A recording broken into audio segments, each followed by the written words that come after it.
Following a Neo-Assyrian siege, the state deployed an immediate layer of administrative order. Bureaucrats moved into the ruins to inventory the surviving assets. Expanding an empire encounters a strict logistical wall. A conquered people retains their culture, their history, and their ties to the landscape. These provided the cultural infrastructure necessary to organize a second war. Eradicating them solves the immediate security threat, but it destroys a massive reservoir of economic potential. Dead populations pay no taxes, build no monuments, and harvest no grain. The Neo-Assyrian state engineered a calculated alternative to execution, a total demographic reset. To permanently neutralize ethno-nationalist threats, the empire stopped treating humans as distinct peoples and began managing them as standardized, fungible units of labor. This was a continuous, state-run program. Based on surviving imperial records, historian Bustane Oded mapped out a strict resettlement policy lasting over 2.5 centuries. This map plots the displacement of approximately 4.4 million individuals across the Near East. Notice how these movements are not dispersed. 85% of this entire displaced population was systematically funneled directly into the Assyrian heartland.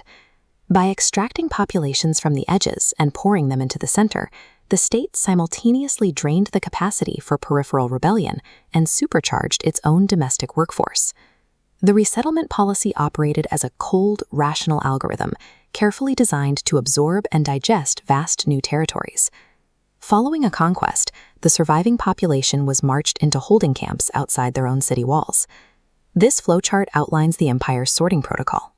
Administrators processed the conquered demographic block and divided it into discrete pathways based entirely on economic utility and skill sets. Highly skilled specialists, metallurgists, scholars, and master craftsmen were identified and extracted.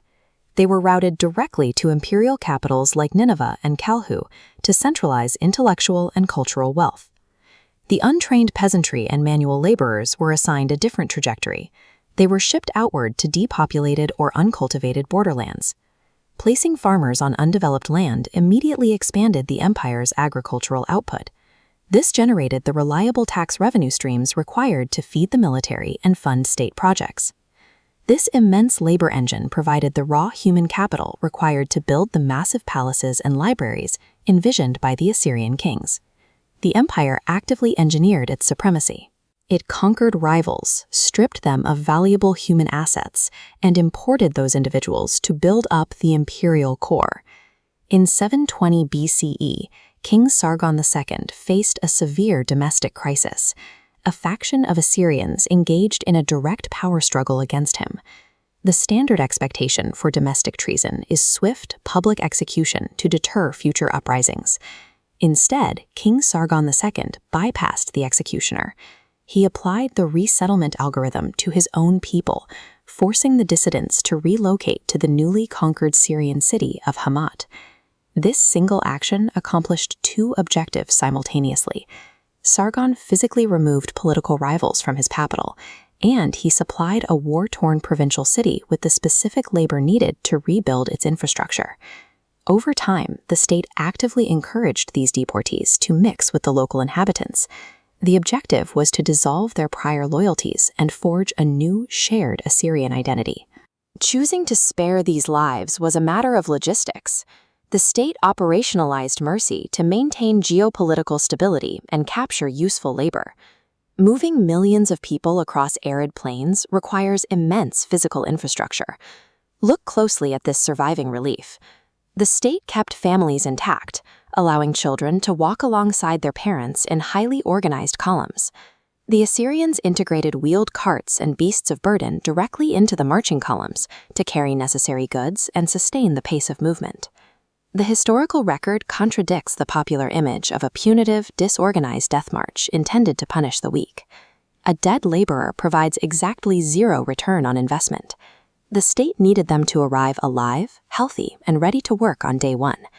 This administrative letter to King Tiglath-Pileser III from an official overseeing a population transfer strictly lists the required inventory. He reports securing food, clothes, water skins, shoes, and oil.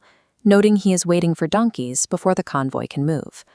Meticulous supply chain management drove the empire. The true mechanism of Assyrian domination was an unfeeling, terrifying level of bureaucratic care.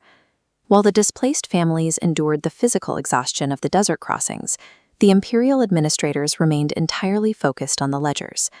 Every individual was counted, categorized, and accounted for throughout the journey. Upon arrival, the population was processed. New arrivals were handed land assignments or directed to designated building projects.